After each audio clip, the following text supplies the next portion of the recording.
오늘 본문 말씀을 가지고 우리가 본받아야 할 예수님의 마음이란 제목으로 함께 은혜를 나누겠습니다. 함께 우리 제목을 따라하겠습니다. 우리가 본받아야 할 예수님의 마음. 네, 한 번 더 따라합니다. 우리가 본받아야 할 예수님의 마음. 네, 고맙습니다. 코로나 상황이 장기화되다 보니 기독교 신앙과 그리고 교회의 본질에 대해서 고민하고 또 생각하고 말씀하시는 분들이 요즘 많이 계십니다. 이러한 현상은 비단 한국 교회뿐만이 아니라 전 세계 교회의 보편적인 현상입니다. 사랑하는 여러분, 여러분들은 또 어떠십니까? 아마 여러분들 가운데도 이 기독교 신앙과 교회의 본질에 관해서 생각하고 고민하고 계신 분들이 많이 계시리라고 봅니다. 그리고 그렇게 고민하고 교회의 본질과 기독교 신앙에 대해서 생각하시는 분들의 이 중심 화두는 기독교 영성입니다. 왜냐하면 이 영성을 갖춘 교회가 어둡고 이 절망적인 이 상황, 현실에 소망이 되며, 영성을 갖춘 성도들이 패역하고 음란하고 죄가 많은 세상에서 빛과 소금의 역할을 다하는 성도이기 때문입니다. 따라서 우리 교회는 반드시 이 영성, 기독교 영성을 소유해야 하고 또 영성을 이렇게 드높여야 합니다. 자, 그렇다면 이 기독교 영성이라는 것은 무엇을 말하는 것일까요? 영성은 무엇을 의미하는 것일까요? 이에 대해서 교회 역사를 보게 되면 다양한 신학적인 견해에 따라서 다양한 정의와 해석이 있어 왔습니다. 몇 가지 중요한 해석과 정의를 여러분에게 말씀을 드리겠습니다. 먼저 이 기독교 영성을 하나님과의 깊은 교제, 인격적인 관계다라고 정의하고 해석하는 사람들이 많이 있었고 또 지금도 많이 계십니다. 즉 기도와 말씀, 예배를 통해서 하나님과 깊은 관계를 맺고 인격적인 교제를 잘 하는 사람이 기독교 영성을 갖춘 사람이라는 것입니다. 그리고 그런 사람들이 모인 교회가 바로 영성을 가진 교회라는 것입니다. 기독교 영성을 이렇게 해석하고 정의하는 사람들은 경건주의의 영향을 받은 사람들입니다. 또 어떤 사람들은 하나님의 말씀과 기독교 전통에 따른 금욕적인 삶과 절제된 삶, 그리고 수행과 명상을 통해서 얻게 된 깨닫게 된 진리를 가리켜서 영성이라고 해석을 하는 사람들도 있습니다. 하나님의 말씀을 통해서 또 우리가 여러 가지 수행과 명상과 노력을 통해서 하나님이 주신 이 진리의 말씀을 많이 깨달으면 깨달을수록 영성이 깊은 사람들이고 또 그런 사람들이 모인 교회가 바로 영성이 높은 교회라는 것입니다. 이렇게 기독교 영성을 해석하고 정의하는 사람들은 중세 수도원 운동의 영향을 받은 사람들입니다. 그런데 제가 여러분에게 오늘 말씀드릴 기독교 영성에 대한 정의와 해석은 따로 있습니다. 물론 앞선 이 두 가지의 중요한 해석들이 틀린 말이 아닙니다. 틀렸다는 얘기가 아닙니다. 다 일리가 있고 다 우리가 귀담아 듣고 마음에 새기고 반드시 실천해야 할 실천 사항들입니다. 그럼에도 제가 또 다른 정의를 말씀드리려고 하는 이유는 이러한 정의들이 구체적인 실천 사항을 강조한 나머지 광범위한 기독교 신앙을 다 담아내기에는 조금 부족한, 조금 좁은 의미의 정의가 아닐까라는 생각 때문입니다. 자, 그렇다면 우리 기독교 영성을 어떻게 정의하면 좋을까요? 이에 대해서 21세기 기독교 영성신학자, 저명한 영성신학자인 고든 웨이크필드라는 분이 그가 쓴 영성사전에서 딱 들어맞는 기독교 영성에 대한 정의를 우리에게 말을 하고 있습니다. 그가 말하기를 기독교 영성이란 예수 그리스도를 본받는 삶이다 라고 정의를 하였습니다. 함께 따라해 보겠습니다. 기독교 영성이란 예수를 본받는 삶이다. 한 번 더 따라합니다. 기독교 영성이란 예수를 본받는 삶이다.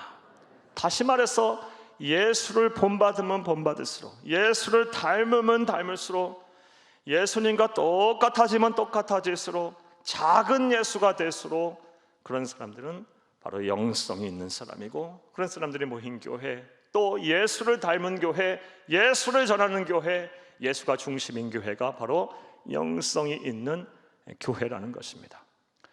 이런 의미로 볼 때, 이런 정의로 볼 때 여러분들에게 한번 여쭤보겠습니다.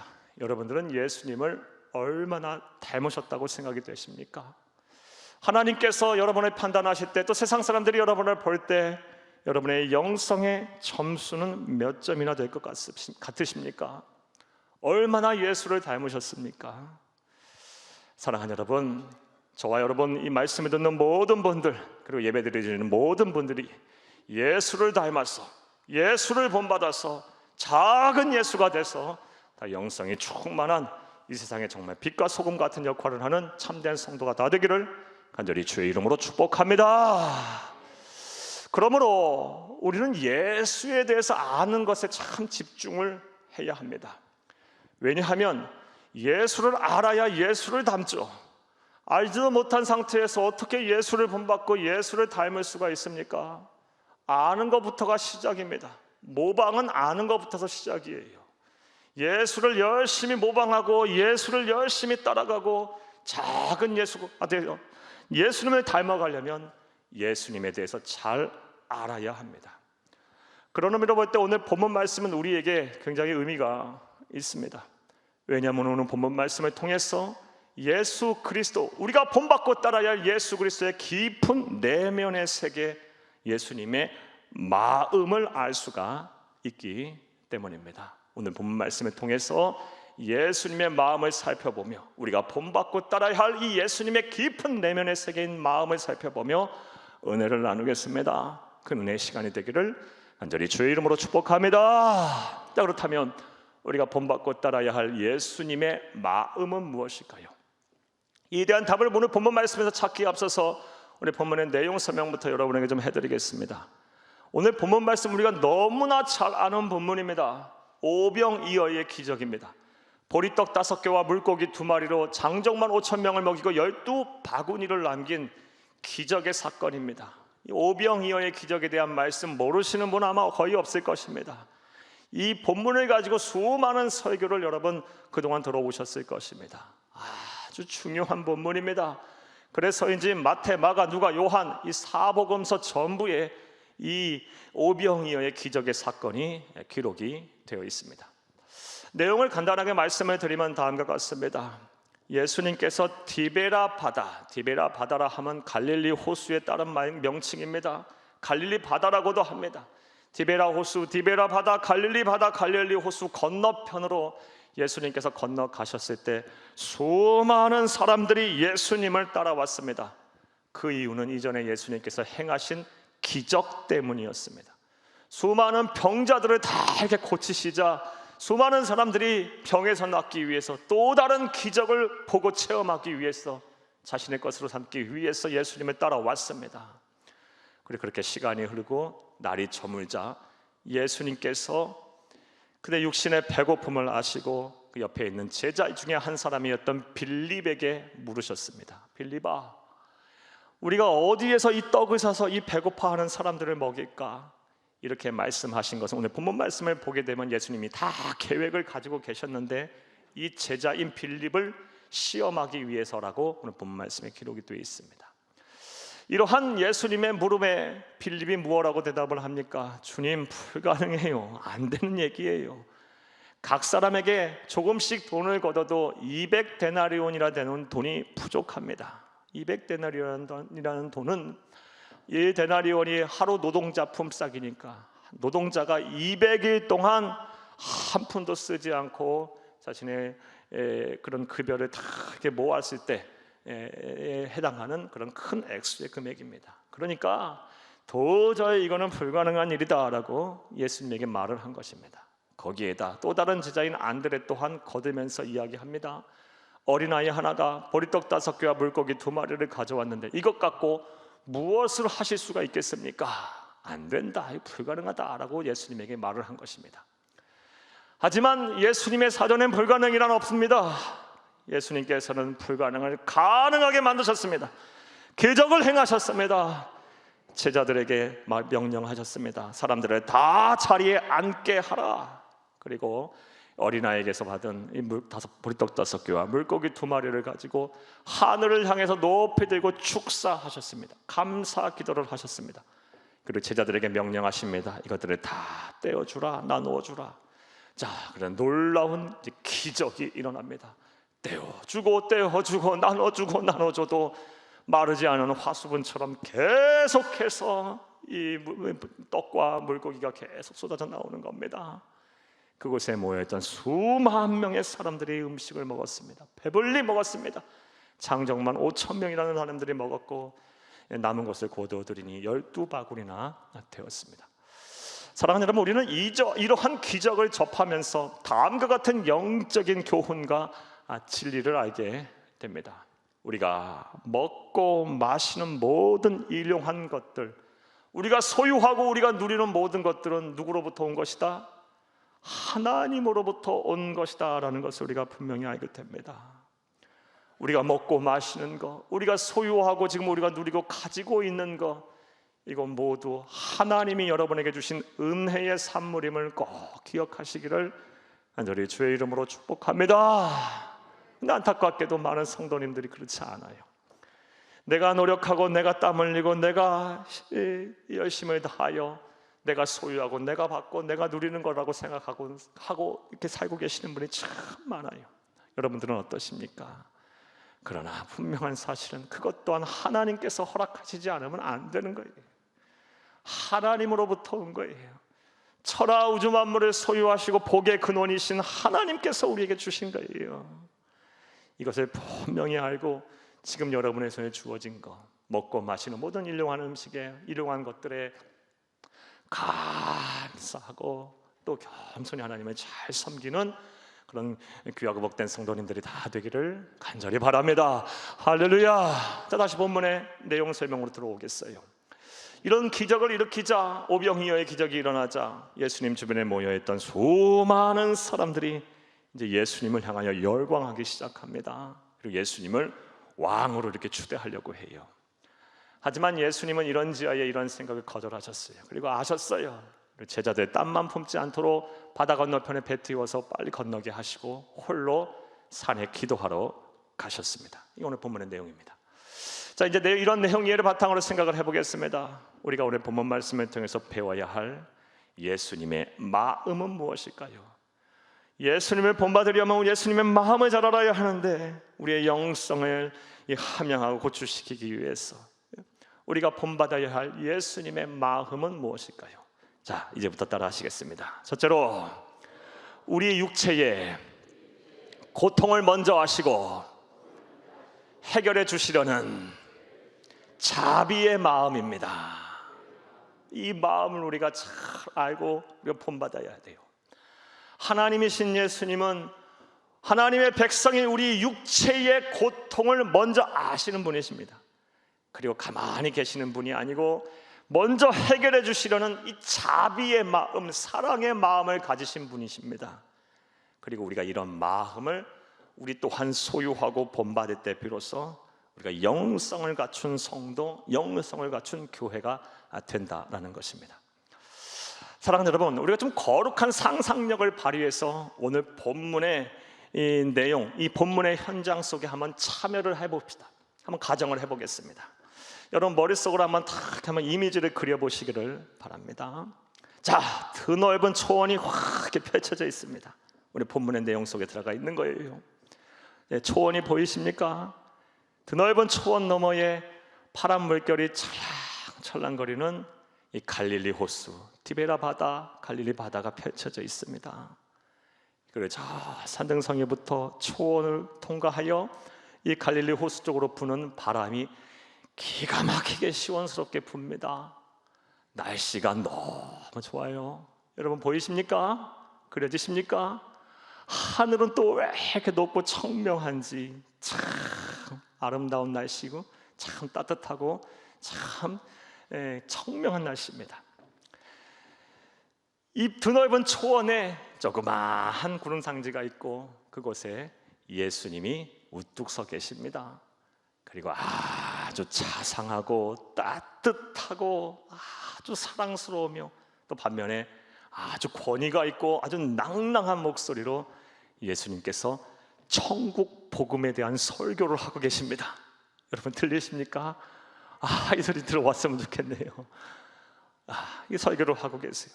그리고 중간중간 설교하시다가 예수님의 눈빛만 마주쳐도 병이 막 났습니다.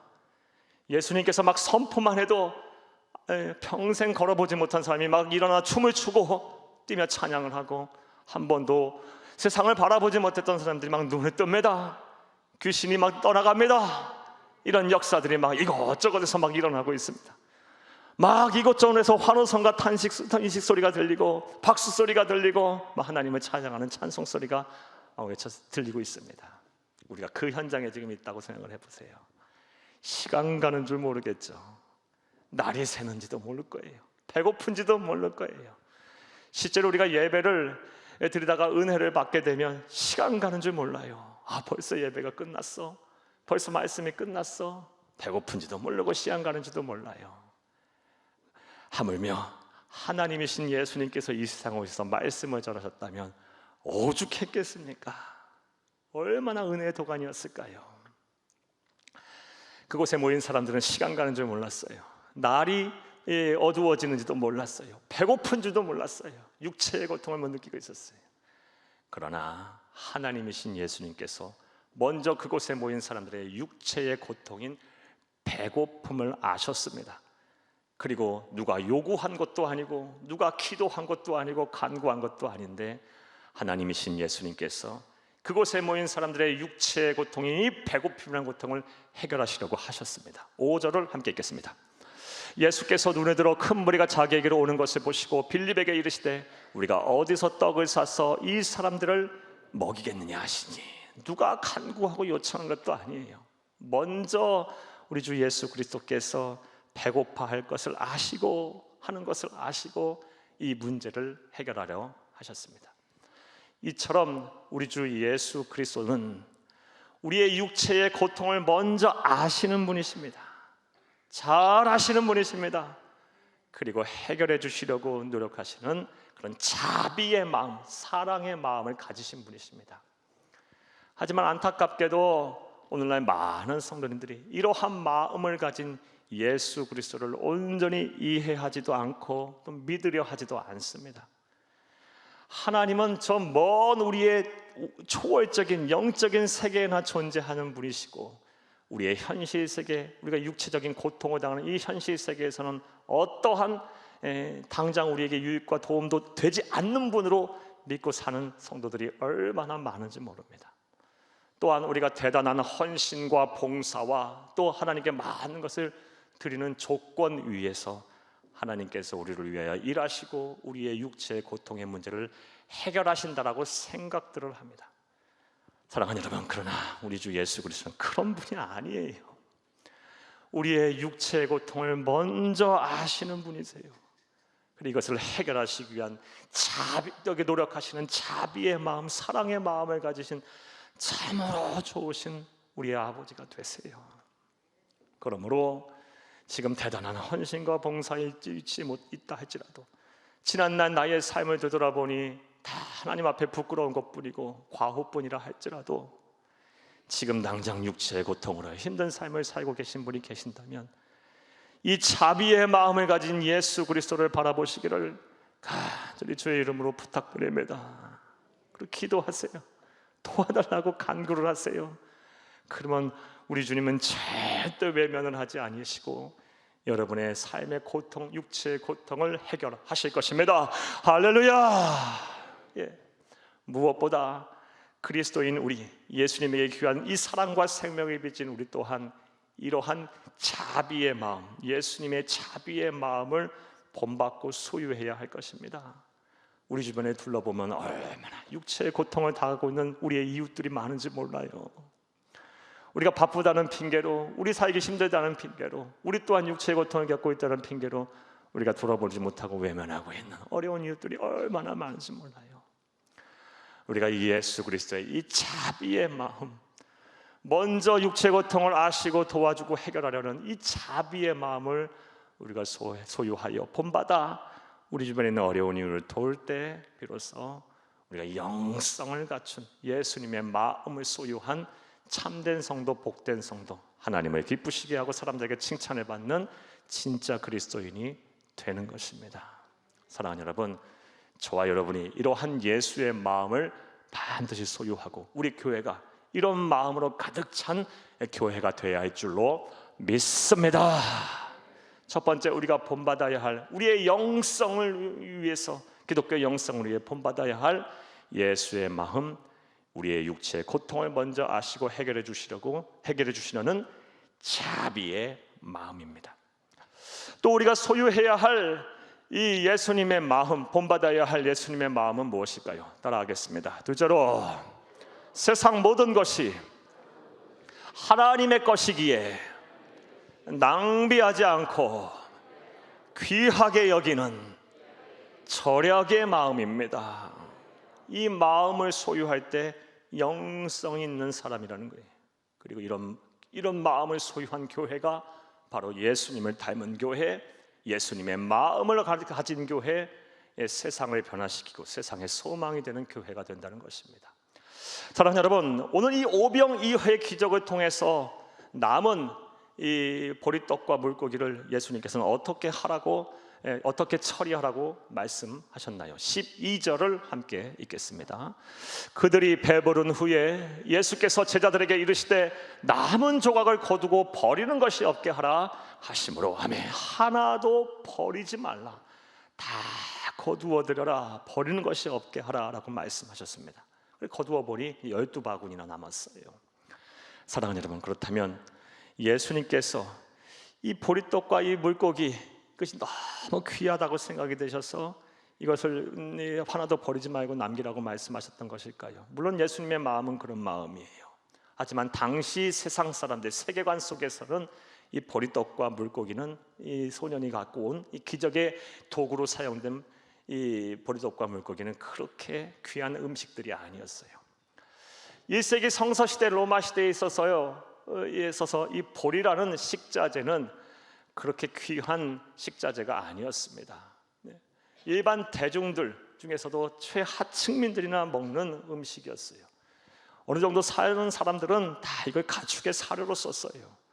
그런 식자재를 가지고 떡을 만들어 먹었으니 천한 음식이었을 거예요. 그렇게 귀한 음식은 아니었을 거예요. 물고기는 어떻습니까? 우리가 물고기를 상상하면 살이 통통 오른 연어나 이 고등어 같은 생선을 생각하기 쉬워요. 아니요, 그런 생선이 아닙니다. 여기서 말하는 물고기란, 두 마리 물고기란 이 갈릴리 호수에서 잡히는 잡고기예요. 송사리, 피라미 같은 아주 작은 물고기, 이것을 소금에 절인 물고기예요. 여러분, 밴댕이젓 같은 거 생각하시면 되겠어요. 이 두 가지 음식을 같이 먹은 이유가 뭘까요? 보리떡 너무 맛이 없거든요. 까끌까끌하고 식감이 좋지 않아서 목에 넘어가지도 않아요. 맹맹한 맛밖에 없어요. 어느 정도 간을 좀 맞추고 그냥 목에 삼키고 넘기려면 짠 음식이 필요해요. 비릿비릿한 이 음식이 필요해요. 그래서 이 보리떡과 물고기를 함께 먹은 것입니다. 귀한 음식이 아니에요, 당시 세계관 속에서. 그런데 하나님이신 예수님께서는 그것을 다 버리지 말고 거두어 드려라 라고 말씀하셨어요. 하나도 낭비하지 말라 그랬어요. 왜 그러셨을까? 사랑하는 여러분, 예수님은 분명히 알고 계셨어요. 그리고 분명한 믿음이 있었고 분명한 인식, 다음 같은 인식이 있었어요. 그 모든 것이 다 누구의 것이다? 하나님의 것이다. 그리고 하나님이 주신 은혜의 산물이다. 그러하기에 낭비해서는 안 된다라는 그런 마음을 가지고 계셨던 것입니다. 사랑하는 여러분, 저와 여러분도 이러한 마음을 소유해야 할 줄로 믿습니다. 지금 우리가 누리고 있는 거, 우리가 가지고 있는 거, 우리가 소유하고 있는 거, 사랑하는 여러분, 다 이거 하나님의 것입니다. 심지어 우리의 건강, 우리의 자녀, 우리의 가족, 우리의 사업, 우리의 재산, 이거 다 하나님 거예요. 그리고 우리가 지금 누리고 살고 있는 이 대자연 만물, 이거 다 하나님 거예요. 우리가 또 쓰고 우리가 우리의 편리를 위해서 쓰고 있는 사용하고 있는 이 모든 자원들 이 또한도 다 하나님 거예요. 따라서 우리는 이걸 낭비하면 안 돼요. 하나님께서 우리에게 이런 것을 허락하여 주시면 하나님의 형상대로 지음받은 사람들이 사람답게 살라고, 행복하게 살라고, 무엇보다 하나님 주신 사명 온전히 감당하며 살라고 우리에게 베풀어 주신 은혜의 산물입니다. 그러므로 우리 그리스도인 예수의 마음, 영성을 갖춘 성도들은 하나하나 귀하게 여겨야 돼요. 함부로 낭비하면 안 돼요. 자연도 막 함부로 파괴하면 안 돼요. 잘 보존해야 돼요. 그리고 다시 우리 다음 세대들에 잘 물려주고, 그리고 무엇보다 하나님 앞에 잘 돌려드려야 합니다. 이게 바로 기독교의 영성을 가진 자의 모습이에요. 다 귀하게 여길 줄 알아야 돼요. 낭비해서는 안 돼요. 사랑하는 여러분, 이 마음 꼭 소유하셔서 영성 있는 세상을 변화시키는 진짜 그리스도인 참된 성도가 다 되기를 간절히 주의 이름으로 축복합니다. 축복합니다. 두 번째, 우리가 본받고 따라야 할 예수의 마음은 세상 모든 것이 하나님의 것이라는 믿음 하에 낭비하지 않고 귀하게 여기는 절약의 마음입니다. 또 우리가 세 번째로 우리가 본받고 따라야 할 예수의 마음은 무엇일까요? 따라하겠습니다. 셋째로, 사명을 온전히 완수하려는 변하지 않는 마음입니다. 변하지 않는 마음, 신실한 마음이에요. 사명을 온전히 감당하려는, 이런 마음을 가진 사람이 바로 예수의 마음을 소유한 자, 예수를 닮은 자고 영성을 가진 성도라는 것입니다. 사랑하는 여러분, 오늘 본문 말씀에서 예수님 주변으로 몰려든, 예수님을 따라온 사람들 거의 대부분은 당시 하루 먹고 살기 바쁜 절대 빈곤층들이었어요. 1세기 팔레스타인 반도 속에 살고 있던, 특별히 이 북부 갈릴리 주변에 살고 있던 사람들은 아주 당시 사회에서 천한 대접을 받고 있던 하층민들이 주를 이루고 있었어요. 1세기 유대 땅은 로마라는 나라의 식민 지배를 받고 있었어요. 정치적인 폭정과 경제적인 수탈을 받고 있었고, 불의하고 악한 자들에 의해서 일반 백성들은 다 시달렸어요. 기록에 의하면 90%가 절대 빈곤층이었다라고 이런 말을 하는 기록도 있어요. 하루 먹고 살기 힘든 사람이에요. 당장 내일이 없는 사람들이었어요. 그런 사람들 앞에 예수님께서 혜성처럼 나타나서 오병이어의 기적을 일으키셨어요. 모리떡 5개와 물고기 2마리로 수만 명을 먹였어요. 장정만 5,000명 먹이고. 일반 상식적으로 생각하기에 경제적인 관념을 뛰어넘으신 거예요. 그러니까 사람들이 예수님에게 열광할 수밖에 없었어요. 예수님만 따라다니면 먹고 살 걱정 끝이다. 이 세상에 사는 동안 무엇을 먹을까, 무엇을 마실까, 무엇을 입을까 염려하고 걱정할 필요도 없다. 그래서 예수님을 왕으로 이렇게 추대하려고 했어요. 그게 그들의 생각이었어요. 하지만 예수님은 이런 자격을 거절했어요. 그리고 그런 생각을 미리 아셨어요. 제자들 땀만 먹지 못하게 배 떼워서 빨리 건너편에 보내고 예수님 홀로 기도 안으로 사록하셨습니다. 사랑하는 여러분, 예수님은 당신께서 이 세상에 오신 목적이 무엇인지 정확하게 알고 계셨어요. 사명이 무엇인지 알고 계셨기 때문에 이런 행동을 하신 것입니다. 예수님은 일개 유대인의 왕으로 오신 분이 아니에요. 온 인류를 구원할 메시아로서 이 세상에 오셨어요. 예수님의 사명은 우리의 죄를 대신하여 십자가에서 죽으시는 것이 예수님의 사명이었던 거예요. 이것을 잘 아셨어요. 예수님은 화려한 왕궁에서 호화호식하며 산의 진미를 먹으면서 권력을 누리며 사는 것이 예수님의 사명이 아님을 분명히 아셨어요. 낮고 낮은 천한 모습으로 이 세상에 살면서 가난하고 힘들고 병들고 눌린 자들과 함께 하면서 천국의 복음을 전하는 것이, 하나님의 나라를 이 땅에 이루는 것이, 온 인류를 구원하는 것이, 섬기는 것이 예수님의 사명임을 분명히 아셨어요. 그래서 이걸 왕을 추대하는 그런 움직임에 눈 하나 깜빡하지 아니하고 다 물리고 다 산으로 홀로 기도하러 가신 것입니다. 그리고 이러한 모습은 계속됩니다. 뒤를 돌아보지도 않아요. 좌우를 쳐다보지도 않아요. 사람들이 예수님을 막 칭송할 때 우쭐거리지도 않고 예수님을 향하여 막 모욕과 천대를 하고 막 오해할 만한 그런 막 핍박을 하고 막 죽이려고 해도 눈 하나 깜짝하지 아니하시고 묵묵하게 십자가의 길, 구원의 길, 우리에게 영생을 주는 그 메시아의 손에 길을 걸어가세요. 그리고 우리는 이런 예수님의 모습을 보며 사명자가 어떻게 살아야 하는지 다 물었습니다. 하나님께 사명을 받은 사명자는 뒤를 돌아보는 사람들이 아니에요. 사정과 형편, 환경이 달라진다고 해서 부화내동하는 사람들이 아니에요. 묵묵히 주가 주신 사명, 구속하신 예수만을 바라보며 묵묵히 우리 또한 십자가의 길, 사명의 길을 걸어가는 사람이 바로 진정한 사명자임을 믿으시기를 간절히 주의 이름으로 축복합니다. 근데 오늘날 많은 성도들이 그렇지 못해요. 앞서 말씀드린 대로 이 사명 감당하다가 막 여러 사람들이 막 칭찬을 하게 되면 막 우쭐해요. 그리고 막 교만함이 막 하늘 높은지 몰라요. 저 또한 그런 모습이 왜 없겠습니까? 우리 성도님도 분명 그러실 거예요. 또 반대로 이 사명 감당하다가 조금 섭섭한 일이 생기고 서운한 일이 생기면요, 사명 언제 그 사명 감당했더니 그 사명을 헌신짝처럼 내버리시는 분들이 얼마나 많은지 몰라요. 여러분들 어떻습니까? 특히 코로나 상황이 장기화되면서 이 사명 다 까먹고 버리고 다 망가지신 분들 참 많으리라 봐요. 참 변명하기 좋아요. 코로나 때문에 이 6글자로 모든 것이 변명이 돼버려요. 사랑하는 여러분, 코로나와 하나님이 주신 사명과 무슨 상관이 있습니까? 하나님이 주신 지혜를 구하며, 하나님께 지혜를 구하며 하나님이 주신 능력으로 이 사명 감당하는 것이지, 언제 환경에 지배받고 우리가 사람에게 휘둘려가며 사명 감당해라고 말씀하셨습니까? 아니에요.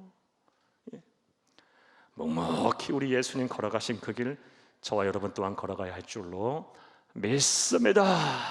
사명을 온전히 완수하려는 이 변치 않은 신실한 마음, 이 믿음을 가진, 이 마음을 가진 자가 바로 기독교 영성을 가진 자예요.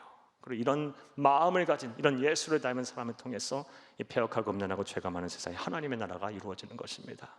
저와 여러분이 이런 일을 감당하는 이런 마음을 소유할 수 있기를 간절히 바랍니다. 할렐루야. 이제 말씀 맺겠습니다. 사랑하는 여러분, 오늘은 우리가 예수님을 본받아야 할, 우리가 본받아야 할 예수님의 마음에 대해서 생각해 보면 오늘 나눴어요. 예수님을 마음을 본받고 예수님을 닮아갈 때 비로소 우리는 세상을 변화시키고 세상의 소망이 되는 진짜 그리스도인, 영성을 갖춘 진짜 성도가 되는 것입니다. 이루에 오늘 들으신 말씀, 우리가 본받아야 될 예수님의 마음을 잘 마음에 기억하시고 이 마음을 소유하기 위해서 노력하시기를 바랍니다. 우리의 육체의 고통을 먼저 아시고 해결해 주시려는 자비의 마음, 우리도 이 자비의 마음을 가지고 세상을 바라봐야 할 것입니다. 세상을 섬겨야 할 것입니다. 우리 서로를 섬겨야 할 것입니다. 예수님을 잘 섬겨야 할 것입니다. 세상 모든 것이 하나님의 것이기에 낭비하지 아니하고 귀하게 여기는 이 절약의 마음 잘 우리가 소유해야 할 것입니다.